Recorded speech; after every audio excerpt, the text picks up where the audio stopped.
Eh bien, chers amis, nous sommes ravis ce matin de pouvoir nous tenir devant vous pour ce temps de partage de la parole de Dieu.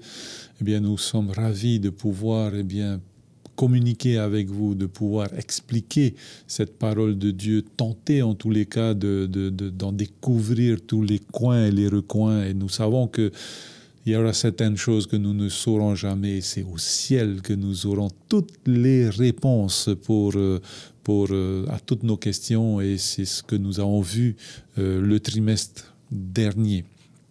En tous les cas, la dernière leçon de ce trimestre dernier.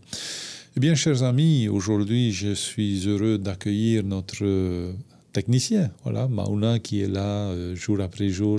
Merci d'être là et de nous permettre d'enregistrer parce que nous sommes en enregistrement, c'est un rappel, nous ne sommes pas en direct, mais vous pouvez tout de même nous envoyer vos commentaires ou vos questions sur les plateformes du Centre Média Adventiste, donc YouTube, Facebook, Twitter.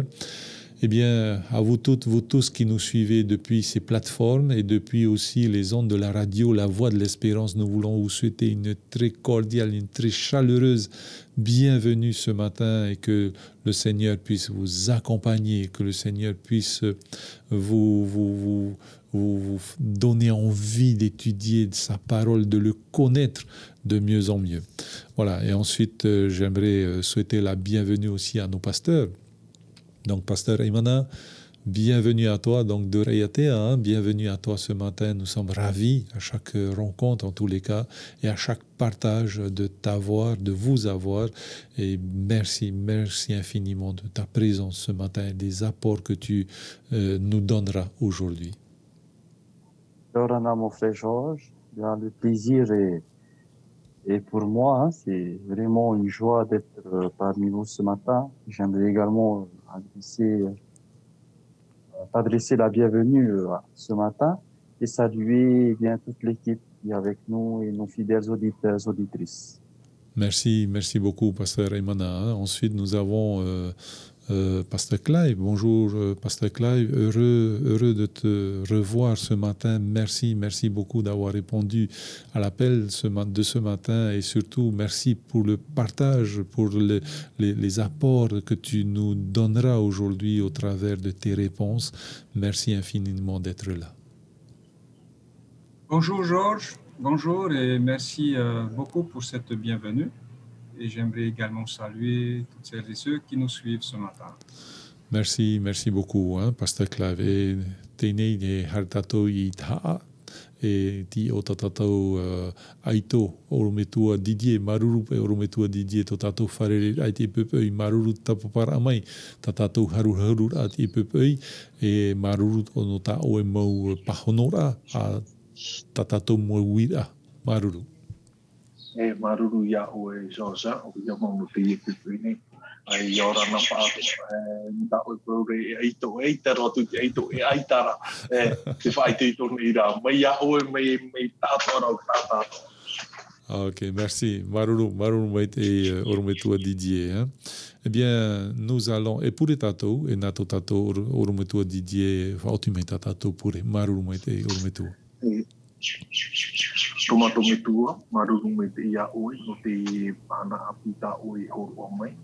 Maruru no te hora, maruru no tahu mo kamai te ira. Ia ni dara te ia oi te himu. Ia rata I mei oi matou paato anei. I roto I ta oera papa I mo. Tomato mitua, to oi oi a whaate te hia I to oera hina. Tamato ia pure ia oi. O mai tu mitia. Amen. Eh bien voilà, chers amis, nous sommes arrivés à cette troisième partie de notre leçon qui s'intitule, hein, je le rappelle, une crise identitaire ou bien une crise d'identité. Et aujourd'hui, nous allons voir donc l'argument du pardon. Mais avant cela, j'aimerais demander à Pasteur Clive et à Pasteur Didier de bien vouloir nous faire un résumé de ce que nous avons vu hier. Merci. Hier, nous avons commencé à aborder la leçon sur cette crise identitaire et nous avions souligné le fait que le peuple d'Israël, en particulier le peuple de Juda, était en crise. Il a perdu ses repères et du fait qu'il s'était éloigné de Dieu, eh bien, il ne reconnaissait plus. Ils ne reconnaissaient plus la place que Dieu avait dans leur vie et qui était surtout précisée dans ce contrat, dans l'alliance que Dieu avait faite avec son peuple. Et hier, nous avons surtout mis en avant ce comportement différent de la part du peuple de Juda et que Dieu n'acceptait plus. Et d'ailleurs, le titre de la leçon est quand même un titre qui est assez fort, ritualisme pourri. C'est-à-dire que à la fois dans la leçon, eh bien, est mis en avant ce mécanisme, le rituel qui consistait à aller offrir des sacrifices et qui est devenu plus une démarche mécanique qu'une démarche agréable au regard de Dieu, dans le sens où, eh bien, c'était des individus, le peuple d'Israël continuait à rester fidèle sur la forme des choses à faire, sauf que sur le fond, ils étaient complètement décalés par rapport à Dieu. Ils étaient respectueux dans la manière de faire les choses, sauf que le cœur n'y était plus. Et Dieu voyait cela. Et bien sûr, on a compris qu'une démarche à l'égard de Dieu, ce n'est pas les actes qui comptent le plus, mais c'est le fond, c'est le cœur, c'est la raison qui nous anime. Et en fait, Dieu voyait au fond du cœur du peuple de Juda qu'il n'y avait plus d'amour. Voilà, il n'y avait plus d'amour envers Dieu. Et bien sûr, il n'y avait plus d'amour envers l'autre. Et c'est ça que Dieu remettait en cause. C'est cette habitude de faire les choses alors que le cœur n'y est plus. Et en même temps, c'est une interpellation pour nous de dire que voilà, on pourrait tomber aussi dans le même piège, c'est de continuer à faire des choses pour Dieu en se disant que voilà, ça plaît à Dieu, mais au fond, notre cœur n'y est plus, quoi. Et on n'a plus de place pour Dieu déjà. Et parce qu'on n'a plus de place pour Dieu dans notre vie, forcément, notre regard à l'égard des autres change. On n'a plus de place pour les autres non plus. Et c'est ça que Dieu a condamné pour Judas. Et c'est ça aussi que Dieu condamne en nous. C'est cette hypocrisie devant le Seigneur. Donc, restons vigilants de manière à ne pas tomber dans ce genre de ritualisme également et qui pourrait être pourri au regard de Dieu. Merci beaucoup, pasteur Clive, pour ce résumé que tu nous donnes de ce que nous avons vu hier. Merci.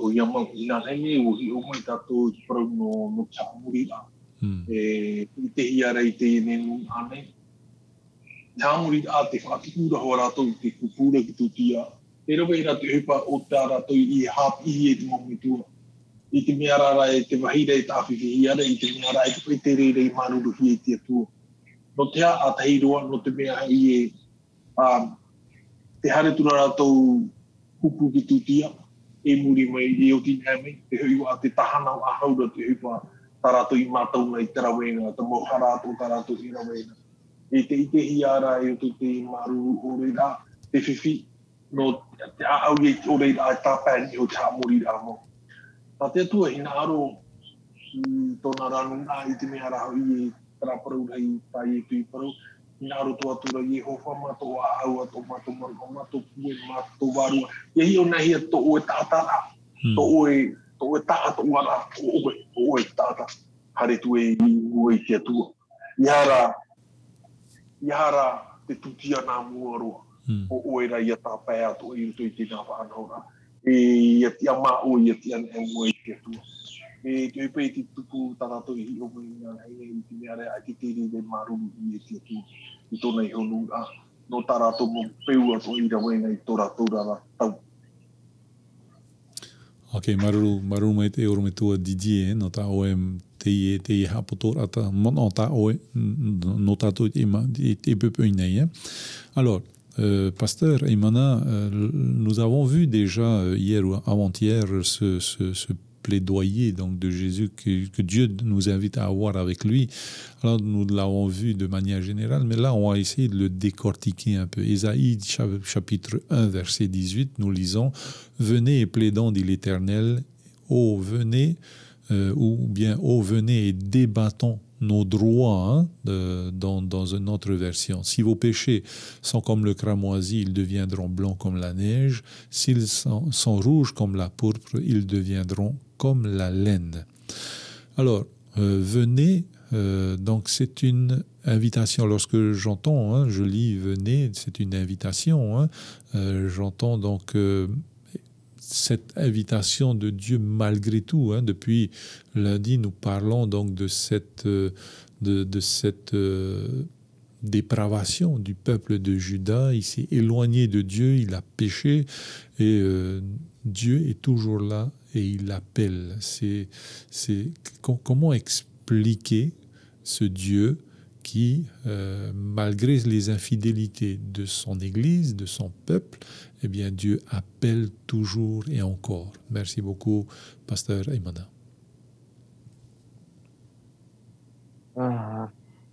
Oui, mon frère Georges, je ne vais pas dire hélas, Dieu appelle, parce que avec ce que la Bible dit à mon sujet, je dirais que l'appel de Dieu est la plus grande des bénédictions que l'homme puisse avoir.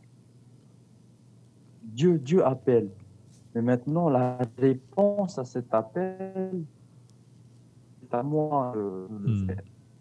La réponse à l'appel n'est pas quelque chose qui n'est pas quelque chose qui s'enclenche automatiquement lorsque je reçois l'appel. Et aussi, ce n'est pas parce que j'ai entendu l'appel que ça y est, automatiquement, j'ai répondu à l'appel. Lorsqu'on regarde à tout ce qui est énuméré là, dans le chapitre 1, la gravité du péché, la gravité de ce qu'a fait le peuple de Juda, on se dit quand même, waouh, est-ce que l'homme, pour que Dieu l'appelle encore, pour que Dieu se souvienne de lui, comme dit le psaume, qui est ce Dieu, qui est ce roi qui pardonne? Ça n'existe pas, hein? Un roi qui est rempli d'amour jusqu'au point où il est prêt à renouer cette relation qui a été brisée par le péché. Donc on se rend compte ici que lorsque Dieu appelle, on se rend compte de la grandeur de son amour, du fait qu'il veut avoir cette relation intime avec sa créature. Donc je dirais que l'appel de Dieu, Georges, c'est une bénédiction. C'est la plus grande des bénédictions que l'homme puisse avoir dans sa vie. Voilà, Georges. Merci, Pasteur Raymana, pour tes éléments de réponse à cette question. Remettoi Didier, ia tai ona ia tātou te i rewa i tai apene hoe i rewa ahuruma mawau te omuara te parum te titau manhini mai ni te atua ia tātou ia tau a parau e ona te titau noa tu to tātou ia tea ia te atua ia tō tātou whatu te pinoa nei ia te atua ia tātou e nea ne oe a maramarama mai ia tātou Raparu tā oe te pinere a te atua e tātou. Whaahaua, te whaahaua. Me te tau mai au a tamu e ina nei ia. O ia mau ia pine, te au ara, te whiwhi rei. E o to whiwhi, o to i te ie pira, i hato e te whiwhi, i te iei. I te mea rei, o i te o ia e te mahi, ea e rawe hi ara. Ea i atara, e i te heu ahaua. Ai e haren a e na. Nā i pine, te ara ua whaaru e ia. Ua whaaru e whataiwa. E whaahua te i te hiara tara tuaroha. O te pino ana i te pino ara ia. E roto i te pina, i te mea rai te titau mani hini ira. E repe tō e whaahepor a te i. E titau ara ia. Ia hare mai. E te rao, e hei e huri. O omtra e rawe rei te hara, i te mea rai, o ia i te umene ki turi mua iau. Te hoa i e tau e i te rei roto te hoa pira, te hoa pini e tau e i tera. O ona te whaheha a hau me ia, o ti taura ai iau i hare i anara. ata hui e atua raia. E tau I te rei roto I te I ni pi ata. Ok, maruru mai orumetua Didier. Alors, Pasteur Clive, le Seigneur, voilà, nous sommes des condamnés à mort. Tous ont péché et sont privés de la gloire de Dieu. Hein. Donc, quand Dieu nous appelle à venir et à plaidoyer, comment un prisonnier dans le couloir de la mort pourrait-il être pourrait-il protéger l'opprimé, faire droit à l'orphelin, défendre la veuve? Nous sommes dans le couloir de la mort. Comment faire? Voilà, Pasteur Clive, merci beaucoup pour ta réponse. Tu emploies l'image d'un couloir de la mort pour un condamné à mort. Quelque part, c'est une image qui pourrait convenir aussi à nous autres, dans la mesure où nous sommes complètement décalés de Dieu, non seulement de par notre nature, cette nature que nous avons héritée, mais en plus nos actes suivent cette nature-là, c'est-à-dire c'est délibérément on a choisi, en plus de cette nature, de vivre à l'écart de Dieu. C'est sûr qu'à la lumière de ce que l'apôtre Paul dit, bien, nous sommes dans le couloir de la mort. Et pourtant, même dans le couloir de la mort, eh bien, Dieu est sensible à toute personne qui se repent. Il y a déjà ce premier exemple que nous avons du peuple de Juda, qui est aussi dans le couloir de la mort. Et c'est la raison pour laquelle Dieu va faire intervenir le prophète Ésaïe. N'oublions pas que Juda, c'est le reste de cette tribu d'Israël. Israël, une partie d'Israël a été complètement anéantie par les Assyriens, 8 siècles avant Jésus-Christ, et il ne reste que Juda. Et Dieu a à cœur ce peuple-là. C'est le peuple avec qui Dieu a fait alliance au travers des patriarches. Malheureusement, eh bien, à un moment donné de son histoire, eh bien, le peuple d'Israël, le peuple de Juda va se retrouver dans ce couloir de la mort. Mais Dieu ne laisse pas tomber parce que Dieu il est fidèle dans ses alliances, Dieu est fidèle dans ses contrats et il interpelle le peuple de Juda et il va même jusqu'à dire, écoute, rencontrons-nous, argumentons, discutons, plaidoyons et voyons quelles sont les raisons que tu as de ne pas revenir à moi. Et moi, je vais te donner les raisons pour lesquelles je continue à courir après toi. Et ça, c'est merveilleux parce que ça nous donne une image d'un Dieu qui ne lâche pas le morceau, hein, qui ne lâche pas ce qui lui appartient et qui continue à aller de l'avant malgré l'injustice. Et les arguments que Dieu va mettre en avant, eh bien, c'est ce rituel pourri qu'on a vu hier et faire ressortir au travers de ce constat la nécessité pour le peuple de Juda. Parce que le peuple de Juda, même s'il est tombé dans la misère, même s'il est tombé dans cet écart spirituel, il a encore en tête, il a encore l'espérance dans la réalisation des prophéties qui sont faites, dans la réalisation de la venue du Messie. Donc, même si leur cœur n'y est pas, mais ils continuent toujours à espérer, et Dieu le sait. Donc, Dieu non plus ne va pas lâcher le morceau, et Dieu va inviter le peuple à plaidoyer. Et ça, c'est magnifique. C'est que jusqu'au dernier moment, Dieu donne la chance à l'individu de se repentir ou pas. Et quand on voit dans le Nouveau Testament, eh bien, cette image de Dieu qui ne lâche pas le morceau jusqu'au dernier souffle se retrouve également dans le ministère de Jésus, lorsqu'il va se retrouver à la croix et puis à ses côtés des brigands, et ces brigands n'ont quelques minutes avant la mort finale. Et pourtant, un des deux va reconnaître en Dieu, en Jésus, eh bien, voilà, le Messie, le Sauveur, au point il va faire appel.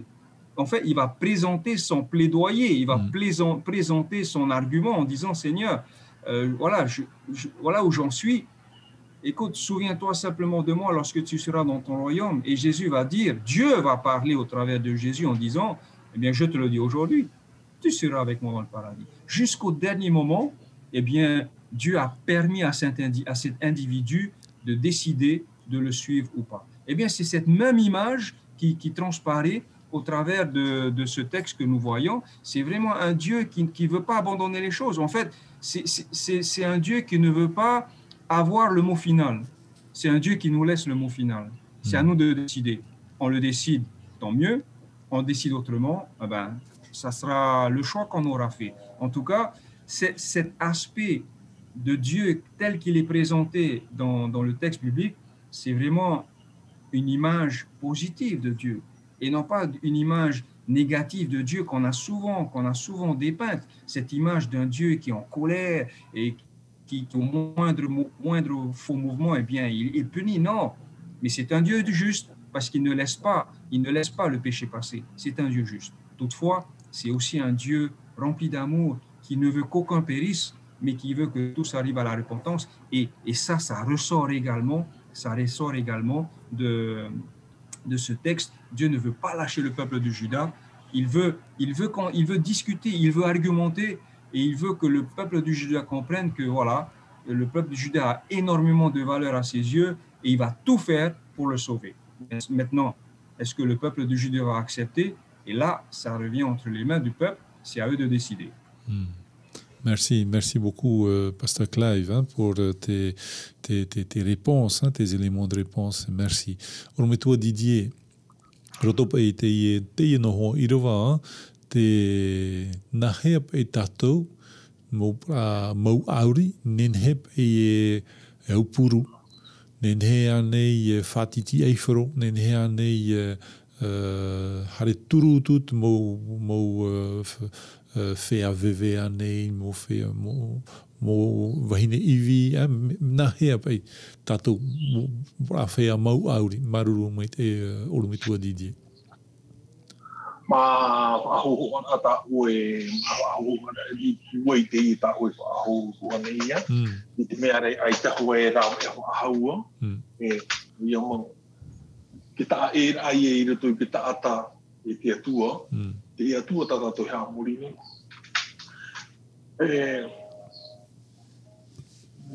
no ki ta ata ua hape re ane Oh yeah. te atua ua hape e rau e ia Oh yeah. tapa i vai ta e ai te atua e ki ta ata e tata to ira wai te iho ne te pepe ute no atua ta o hara e rio ona me te ona ratu o te huru i o te ia tua tana ia pira e hara mai tana ia whanhora i horoa te mei tutu e maramara te ia tua no te ia pe hoko aruho tōna no te mea te manora tato e te atua e mia tatou rei e tūruo e i tau ratu te itehi ara e atua e mihi no ona. Te veru pe tra roto i ana tra mihira.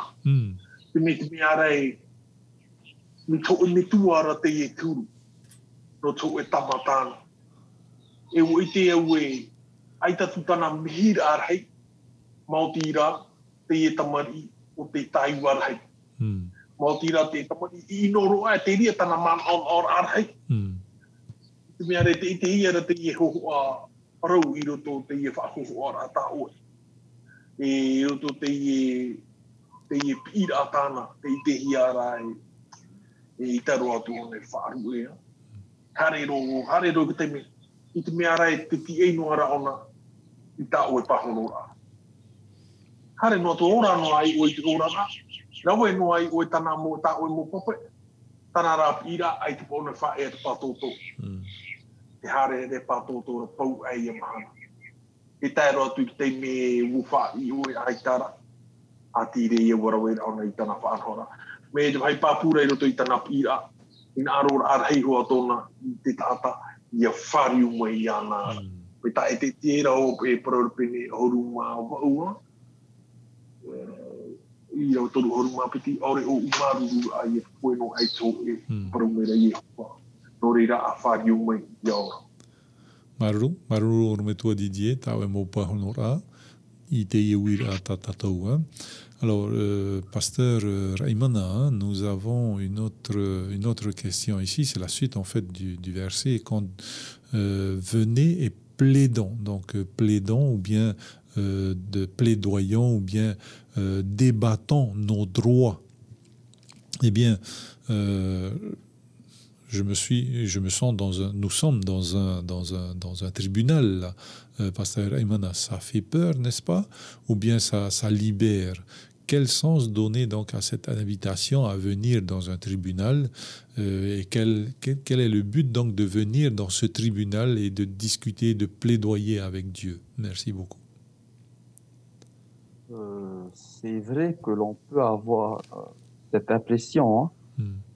C'est vrai qu'on peut avoir cette impression qu'on peut avoir lorsqu'on a une idée en tête qui est différente à ce que l'auteur veut nous faire passer, hein.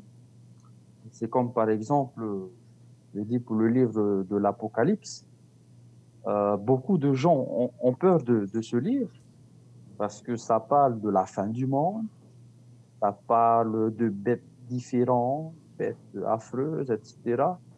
Et voilà, ça donne pas envie de lire ce livre parce que voilà, ça fait peur. Et alors que le premier verset même du livre d'Apocalypse, eh bien, il va poser la base. Révélation de Jésus-Christ. Dieu, au travers du livre de l'Apocalypse, désire nous révéler les grandes choses qui se passeront avant, eh bien, le retour de notre Sauveur et Seigneur Jésus-Christ. Donc, il n'y a pas à avoir peur de ce livre parce que Dieu nous prévient et ça nous laisse le temps de nous préparer, sachant que dans cette préparation, il nous accompagne. Donc maintenant, pour revenir au livre d'Ésaïe, il s'agit quand même ici d'une invitation de la part de Dieu. Lorsque tu lis le verset ne s'arrête pas là. La suite nous confirme le but de cette invitation. Et j'aimerais continuer la lecture du verset 18, 19 et 20, lorsque Isaïe va dire, Dieu va dire, venez, discutons, dit l'Éternel. Même si vos péchés sont couleur cramoisie, ils deviendront blancs comme la neige. Même s'ils sont rouges comme la pourpre, ils deviendront clairs comme la laine. Si vous voulez bien écouter, vous mangerez les meilleurs produits du pays. Mais si vous refusez et vous montrez rebelle, vous serez dévorés par l'épée. Oui, c'est l'Éternel qui l'affirme. Donc, Dieu ici, on voit qu'il désire tout simplement renouer le lien avec son peuple, ce peuple qui s'est détourné de lui. Et donc ici, il offre le privilège, il offre la bénédiction au peuple de se racheter et de se détourner de leurs péchés et surtout de revenir à lui. Donc, c'est pas un appel à avoir peur, c'est pas un appel à avoir peur parce que ici, eh bien, Dieu nous offre sa grâce. Voilà, Georges, ce que je peux dire. Merci beaucoup, Pasteur Raimana, pour tes réponses à cette question. Remets-toi, Didier, il y a taillon a payé tatou tei tao, fatia ifron un tau opron un tatou. Alors, Pasteur Didier n'est plus là. Donc, nous allons continuer donc, sans Pasteur Didier. On verra bien quand il va revenir tout à l'heure. Donc, nous avons été coupés par rapport donc, à la connexion de Pasteur Didier. Alors, Pasteur Clive, j'aimerais donc revenir avec toi sur un point, donc la fin du verset qui est donc si vos péchés sont comme le cramoisi, ils deviendront blancs comme la neige, et s'ils sont rouges comme la pourpre, ils deviendront clairs comme la laine. Donc cette idée de clarté, de blancheur en opposition à cette idée donc de couleur cramoisie, de couleur pourpre. Pourquoi donc cette opposition? Il y a vraiment une opposition entre le bien et le mal. Il n'y a pas de nuance à l'intérieur, Pasteur Clive. C'est pas permis de faire un petit peu un petit écart de temps en temps. Dieu comprend. Merci beaucoup, Pasteur Clive. Les couleurs qui sont évoquées dans ce passage nous disent déjà beaucoup de choses. Alors, pour reprendre le passage, il y a la pourpre en contraste avec la laine, et puis il y a le cramoisi en contraste avec la neige. Alors, entre nous, et bien sûr avec nos amis auditeurs et auditrices, le cramoisi et la pourpre, en fait, ce sont des teintures d'un rouge foncé qui étaient employées à l'époque pour teinter le tissu. Et en fait, c'était soit à base d'animal ou soit à base d'insectes, mais à l'époque, on arrivait à obtenir ces teintures-là justement pour teindre le tissu. Et on nous dit que c'était des teintures, quand on appliquait sur le vêtement, eh bien, ça ne se détachait plus. C'était quasiment indélébile. Et c'est intéressant le fait que Dieu reprenne ces éléments-là, parce qu'il va d'abord prendre des éléments qui sont connus aux personnes à qui il s'adresse. Donc, le cramoisi et la pourpre, c'est quelque chose de très connu à l'époque, dont on utilisait beaucoup. Donc, les gens savent de quoi Dieu parle. Mais Dieu, de faire le contraste entre cramoisi, neige, pourpre, laine, rappelons-nous qu'en général, la laine, elle est blanche. Elle est d'une couleur complètement opposée à celle du cramoisi et de la pourpre. Et puis la neige, elle est blanche aussi, hein. Normalement, quand elle est propre, la neige, elle est blanche. Et Dieu dit, voilà, venons, discutons, argumentons, même si vos péchés sont arrivés à un niveau élevé et vous pensez qu'il n'y a aucun moyen de s'en débarrasser, comme la tache de pourpre ou de cramoisi sur le tissu, eh bien, moi, je peux l'enlever. Voilà ce que Dieu est en train de dire. Et ça, c'est intéressant parce que Dieu veut, de cette manière-là, eh bien, insuffler l'espoir et l'espérance dans le cœur du peuple de Juda. C'est dire au peuple de Juda, quel que soit le péché que vous avez commis, eh bien, moi, je suis capable de le laver. Je suis capable de l'enlever. Toi, tu ne peux plus enlever le cramoisi. Tu ne peux plus enlever la pourpre quand ça tache le tissu. Eh bien, ton péché, puisqu'il est comme le cramoisi et la pourpre, eh bien, moi, je peux l'enlever, je peux l'effacer. Et ça, c'est une manière de dire de la part de Dieu, voilà, discutons, parce que j'ai l'intention et je suis disposé à te pardonner. Je suis disposé à effacer tes péchés, je suis disposé à te justifier. C'est intéressant parce que dans le texte biblique, lorsque le passage dit « venez et plaidons », eh bien, ce terme en hébreu veut aussi dire « justifier ». Donc, lorsque Dieu fait appel à Judas, c'est en quelque sorte de venir dire, écoute, justifie-moi les raisons pour lesquelles tu t'es éloigné de moi. Et moi, je vais te justifier d'une autre manière, c'est-à-dire, quels que soient les péchés que tu as faits, eh bien, moi, je vais te rendre cette justice. Je vais te pardonner pour te rendre cette justice. Donc, voilà l'idée qui me paraît intéressante dans ce rapport entre le cramoisi et la neige, et la pourpre et la laine.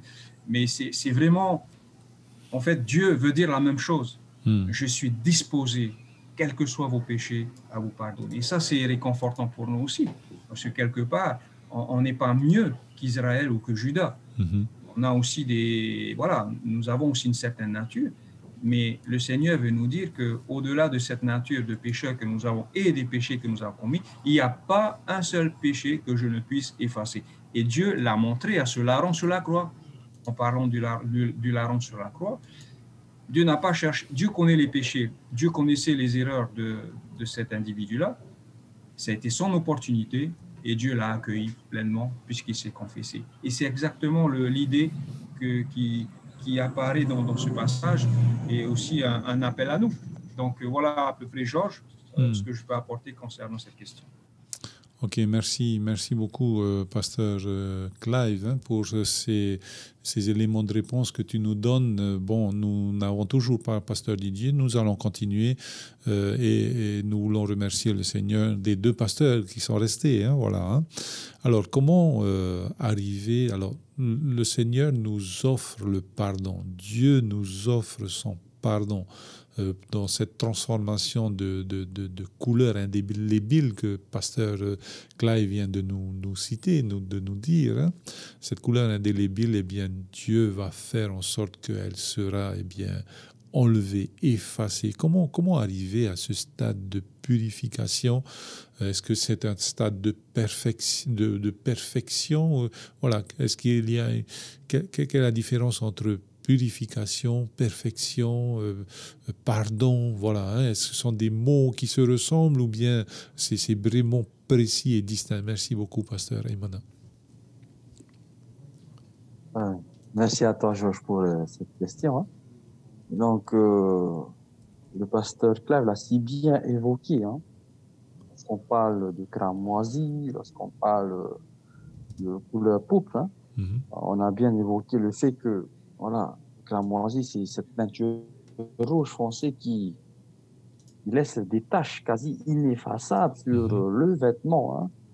Mais voilà, pour venir à ta question que tu me poses ce matin, j'aimerais faire le lien avec un texte toujours du livre d'Ésaïe.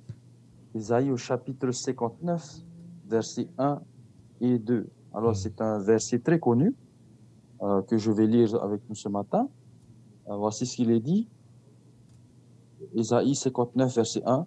Non, le bras de l'Éternel n'est pas devenu trop court pour sauver, ni son oreille trop dure pour entendre. Et le verset 2. Mais ce sont vos fautes qui ont fait séparation entre vous et votre Dieu.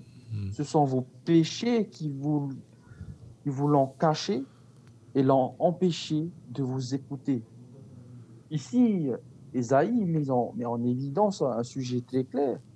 Il parle du péché. C'est le péché qui crée cette barrière entre Dieu et nous. C'est le péché qui nous éloigne, de Dieu. Et il y a un texte qui vient aussi à mon esprit, hein. Mais en tous les cas, par rapport à ce verset que je viens de partager, on peut très bien faire le lien entre le péché et le cramoisi. Le péché, c'est quelque chose qui est ineffaçable par l'homme lui-même. Parce que si c'était le cas, eh bien, Jésus n'aurait pas à venir mourir sur la croix. Parce que voilà, je peux de moi-même me sauver, je peux de moi-même laver mon péché que j'ai commis. Mais hélas, non. Hein? Hélas, non. Il n'y avait pas de solution en l'homme pour restaurer cette nature parfaite qu'il avait à la création. Il n'avait pas les moyens. La solution vient de Dieu. C'est Dieu qui a envoyé Jésus. Et au travers de Jésus, eh bien, on a pu avoir... eh bien, nous avons cette opportunité, ce nouveau privilège d'entrer en relation, d'avoir cet accès plutôt direct avec Dieu. Et lorsqu'on revient dans le livre d'Ésaïe, ce verset que tu nous proposes ce matin, hein, Ésaïe chapitre 1, ici on retrouve encore ce contraste, ou plutôt qu'est-ce que sera ma vie lorsque je suis dans le Seigneur. N'oublions pas qu'il s'agit ici d'une invitation de la part de Dieu à son pour qu'il revienne à lui. Et donc, dans ce contraste que va employer l'Éternel, on voit quand même la grandeur de l'amour de Dieu qui est prêt à nous purifier de toutes nos iniquités. Et c'est également là l'idée, hein, une idée que reprend Jean dans 1 Jean chapitre 1, verset 9, un texte très connu, hein, parce qu'il va dire si nous confessons nos péchés, il est fidèle et juste pour nous les pardonner et de nous purifier de toute iniquité. Donc, on a ici l'appel à la confession. Et quand on parle de confession, quand on parle de repentance, quand on parle de pardon, on se rend compte qu'il y a tout un vocabulaire qui suit. Et ici, dans ce passage, un très beau passage d'ailleurs, parce que Dieu est prêt à laver nos péchés. Donc, pour revenir, pour résumer un peu ce que je viens de partager par rapport à la purification, je dirais que c'est un cheminement qui commence par un choix personnel et qui va suivre dans les actions que je vais mener dans ma vie. Donc, je dirais que oui, c'est un cheminement vers cette perfection, un cheminement qui tend à cette perfection. Et cela n'est possible qu'en Jésus. Donc voilà, Georges, un élément de réponse à ta question. Merci beaucoup, pasteur Emana. Donc, pasteur Clive, n'hésite pas à revenir aussi sur les questions et les points soulevés précédemment. Alors, une autre question pour nous, pasteur Clive, hein, qu'est-ce que le pardon? Y a-t-il une différence entre le pardon humain, le pardon divin, et comment y arriver, ou bien comment le donner, comment le recevoir, hein? Voilà, qu'est-ce que c'est que le pardon? Merci beaucoup, pasteur Clive. Alors, le pardon dans la pensée biblique, c'est véritablement ce qu'on attend de Dieu. Et c'est cet acte, c'est ce geste de la part de Dieu qui nous libère, qui nous efface nos péchés, qui accepte cette démarche personnelle que nous faisons vers lui, donc de repentance, de confession, et en retour, il efface nos péchés. Et bien, dans ce sens-là, c'est le pardon qui est accordé. Donc, le pardon, Dieu accorde le pardon aux pécheurs qui se repentent. Maintenant, on peut également étendre ce contexte-là à un contexte beaucoup plus humain, entre êtres humains. C'est-à-dire qu'il peut y avoir des différends entre telle ou telle personne et une démarche sincère de repentance auprès d'excuses, auprès de la personne que nous avons blessée, en demandant à la personne de nous pardonner parce qu'on regrette énormément de ce qu'on a fait et puis on ne souhaite plus refaire la même chose.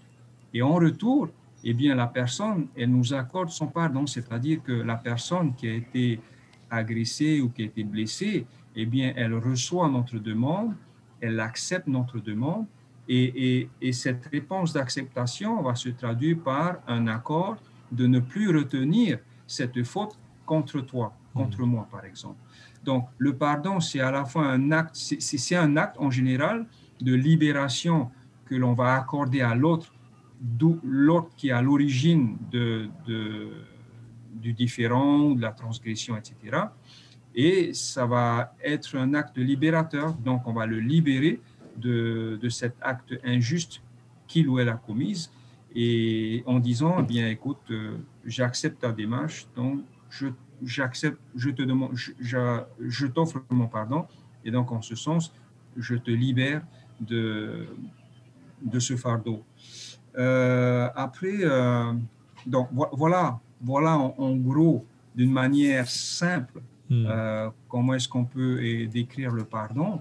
Ensuite, nous avons des exemples dans le texte biblique de démarches de repentance, de confession, parce qu'en fait, le pardon, on ne peut pas le délier d'autres choses, c'est-à-dire que dans le pardon, il y a également, le pardon, c'est ce qui est accordé.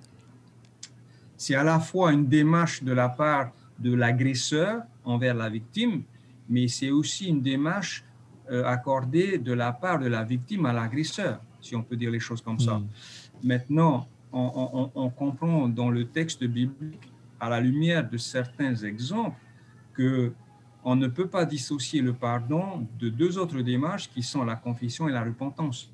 La confession, c'est la reconnaissance de la faute qu'on a commise, et la repentance, c'est le regret d'avoir commis cela, et puis avec la décision de ne plus commettre la même chose. Donc, on voit cela, par exemple, dans l'histoire de l'enfant prodigue.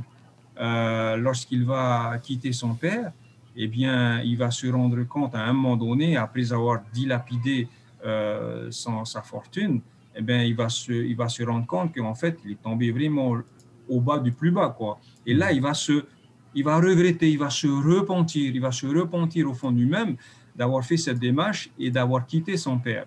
Et qu'est-ce qu'il va faire? Eh bien, il va rentrer à la maison, et lorsqu'il va retrouver son père, il va dire délibérément à son père, j'ai péché. Et puis, c'est une démarche de demande de pardon qu'il va faire à son père, et que son père également va accepter au travers de l'embrassade qu'il va lui accorder, et puis du grand festin qu'il va lui préparer. Donc, c'est une belle histoire, c'est une belle illustration de la démarche de pardon, de repentance et confession, qui est l'enfant prodigue. Donc le pardon, il peut pas, comment dire, on ne peut pas l'évoquer sans évoquer la démarche de confession et de repentance. C'est un tout, ça fait partie de cela, et c'est une démarche personnelle, et bien sûr, c'est le moyen par lequel Dieu nous libère de nos transgressions, Dieu nous libère de nos péchés, et c'est exactement ce que Dieu est en train de rechercher au travers du livre d'Ésaïe, vraiment de sensibiliser le peuple d'Israël à se repentir, à confesser ses péchés, et puis Dieu, il est disposé à accorder le pardon. Merci beaucoup, Pasteur Clive. Pasteur Imana a plusieurs textes sur ce pardon. Ésaïe chapitre 44 verset 22, j'efface tes transgressions comme un nuage et tes péchés comme une nuée.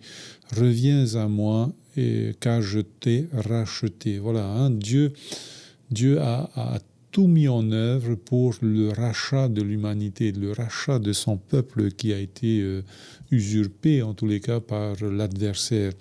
Qu'est-ce que tu peux nous dire par rapport à ce rachat, par rapport à ce pardon de Dieu, cet amour que Dieu a envers son peuple, ses enfants? Merci.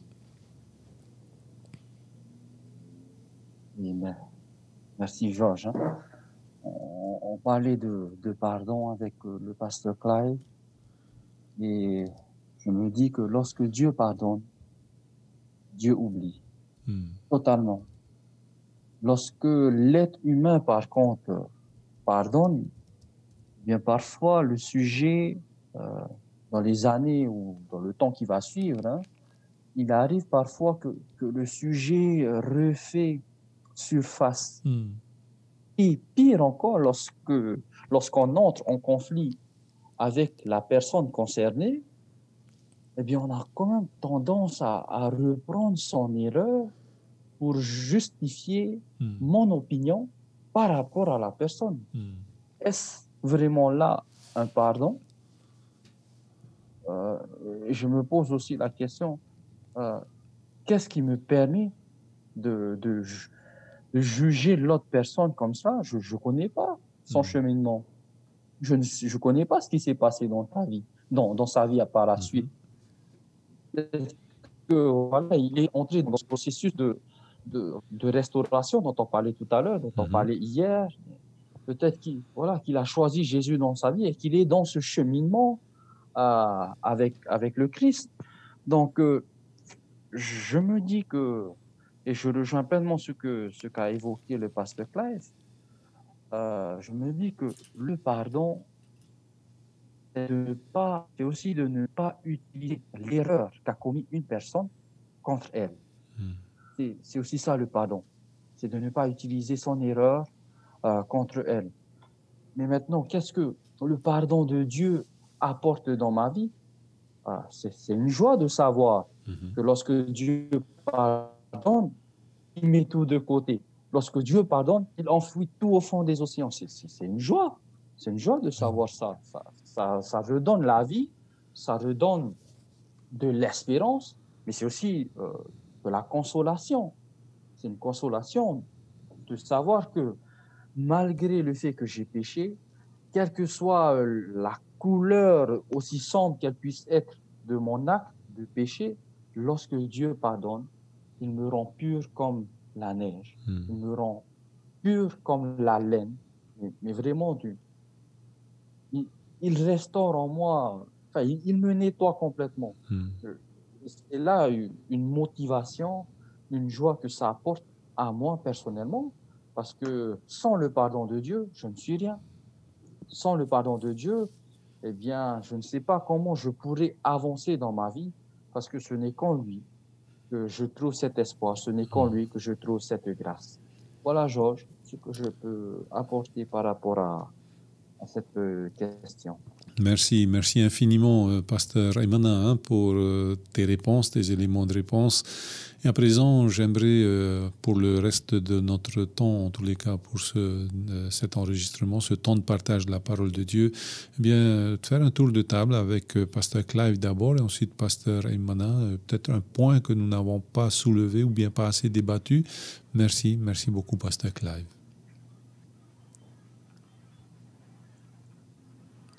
ce que j'apprécie énormément dans ce temps de partage que nous venons de faire ensemble, c'est vraiment cette prise de conscience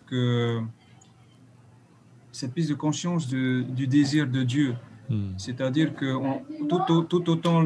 tout au long de l'histoire, eh bien, on voit un Dieu qui est disposé qui a tout mis pour sauver l'humanité, et qui le montre au travers de l'histoire d'un peuple, qui est le peuple d'Israël, et Judas ce matin qui nous concerne. C'est un Dieu qui ne veut pas lâcher, qui ne veut rien lâcher. Et il a tout mis en place pour faciliter ce passage, pour faciliter à l'être humain de retrouver le chemin pour venir vers lui, et aussi d'être disponible, d'être dans cette posture d'attente du pécheur pour se repentir. Et ça, c'est d'une part. Et d'autre part, c'est lorsque Dieu agit, c'est pas quelque chose de superficiel. Les contrastes nous montrent qu'il n'y a pas de cas perdu, il n'y a pas de situation insauvable. C'est moi qui parle comme ça, il n'y a pas de situation perdue. Tout est possible avec Dieu, tout peut être récupéré, et cela dépend simplement de notre bonne volonté et du choix que nous allons faire. Donc c'est ça qui touche, et non seulement nous avons cela qui ressort dans le passage que nous venons de discuter ensemble, dans la parole où Dieu dit venez et plaidons, mais ça en ressort également au travers du ministère de Jésus. Lorsque Jésus vient sur cette terre, observons-le dans ses rapports avec les êtres humains, observons-le dans ses propos, observons-le dans les illustrations qu'il donne. Et à l'instant, on a parlé de la parabole du fils qui était perdu, de l'enfant prodigue. Ça, c'est une très belle parabole qui vient illustrer ce que nous sommes en train de dire ce matin. Donc, ça apparaît déjà dans l'histoire d'un peuple. Jésus vient, il met des mots, à ce qui apparaît au travers de l'histoire d'un peuple. Et là, les amis, on n'a plus d'excuses. Donc, on a compris la démarche de Dieu, et on n'a plus d'excuses face à cette démarche. Là, la balle est dans mon camp, et c'est à moi de choisir, c'est à moi de décider. Et au-delà de cela, nous avons encore le temps de décider. Est-ce qu'on va toujours continuer à cheminer à l'écart de Dieu dans notre chemin, dans notre voie? Est-ce qu'on va toujours continuer à manger le main des cochons comme l'enfant prodigue l'a fait?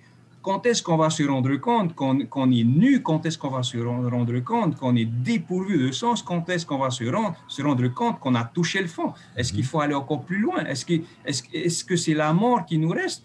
Mais au moment où on touche la mort, on n'a plus de choix à faire, on n'a plus de décision à prendre. Donc, c'est maintenant. Et c'est le message qui apparaît, que l'on entend, qui fait écho dans ce texte d'Ésaïe. Et c'est vraiment une occasion pour nous de nous remémorer, de rafraîchir en nous que le Dieu que nous prions chaque jour, et si nos prières sont devenues un rituel, eh bien, réfléchissons et tournons-nous vers ce Dieu qui ne souhaite que remettre à zéro les compteurs dans notre vie et nous aider à le faire, et puis nous accorder la force pour ne pas retomber dans les mêmes erreurs. Voilà, Georges, en gros, ce que je peux apporter pour cette conclusion. Merci beaucoup, Pasteur Clive, pour cette conclusion que tu nous donnes. Pasteur Emana, y aurait-il une dernière pensée que tu voudrais aborder avec nous ce matin? Merci. Et peut-être revenir sur cet appel de Dieu à son peuple.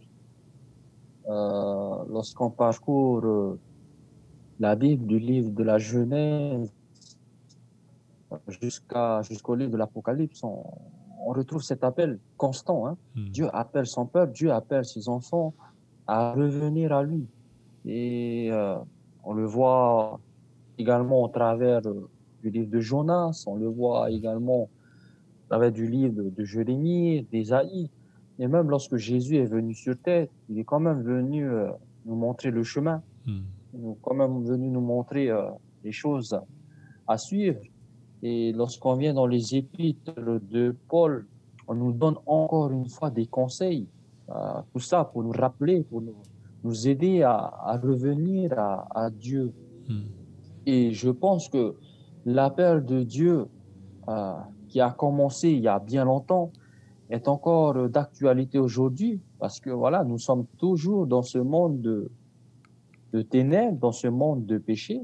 Et le souhait de Jésus, le souhait de Dieu, c'est que nous nous détournons de toutes ces choses, parce qu'il nous réserve un ciel, une vie bien meilleure, une vie éternelle, où eh bien, il n'y aura plus de larmes, où il n'y aura plus de souffrance, plus de douleur, mais où l'on vivra en paix éternellement avec lui. Et c'est ça que Dieu désire pour chacun d'entre nous. Donc, le pasteur Clive, tout à l'heure, l'a si bien évoqué. Du côté de Dieu, tout est OK. Tout est OK. Tout est OK dans le sens où, voilà, au travers de Jésus, c'est bon. Maintenant, la balle est de mon côté. Est-ce que je vais choisir Jésus? Est-ce que je vais décider de vivre une vie en harmonie avec lui? La réponse est de mon côté. Mais en tout cas, le Seigneur ne nous force pas dans nos choix, mais il lance cet appel à moi personnellement, à chacun d'entre nous, à le suivre dans notre vie. Voilà, Georges. Merci. Mon mot de la fin, merci. Merci infiniment les pasteurs Clive et Raimana, ainsi que le pasteur Didier, qui a été coupé donc, par rapport à sa connexion. Eh bien, voilà, nous regrettons et nous sommes désolés pour ces inconvénients qui ont été causés et pour nos amis tahitiens en tous les cas. Alors, nous allons donc clôturer notre temps de partage de la parole de Dieu avec la prière de Pasteur Clive, et en nous donnant rendez-vous demain à la même heure, 10h. Portez-vous bien, protégez bien les autres, et que vous puissiez être en bonne santé physique, mentale et spirituelle. Allez, au revoir, à demain. Seigneur notre Dieu, notre Père, nous voulons infiniment te remercier pour ce temps de partage, car tu nous as permis, Seigneur, aussi d'avoir un reflet sur notre propre vie, notre propre cheminement spirituel. Et peut-être que nous avons pu observer des choses à clarifier auprès de toi, à plaider auprès de toi, pour que nous puissions, Seigneur, retrouver du sens à notre relation avec toi, à notre relation avec l'autre, et puis à notre engagement en tant que chrétien. En tout cas, Seigneur, nous prions pour que toutes ces belles leçons que nous avons pu partager ensemble, bien, nous puissions les inculquer dans nos vies à chacun, et que cela, Seigneur, nous aide à grandir davantage d'un point de vue spirituel, et surtout dans notre relation de confiance avec toi. Merci pour être ce Dieu qui souhaite une seule chose, c'est de nous libérer du fardeau du péché. Eh bien, Seigneur, si cela a été le cas dans notre vie, eh bien, nous voulons le faire ce matin même, ensemble et individuellement. Car nous, Seigneur, recevoir cette bénédiction que tu nous accordes, et en même temps te remercier pour ce que tu fais et ce que tu continueras de faire. Merci, Seigneur, de nous avoir conduits dans cette émission, et merci pour toutes les grâces que nous avons reçues au travers de ton partage. Nous voulons te prier au nom de Jésus. Amen.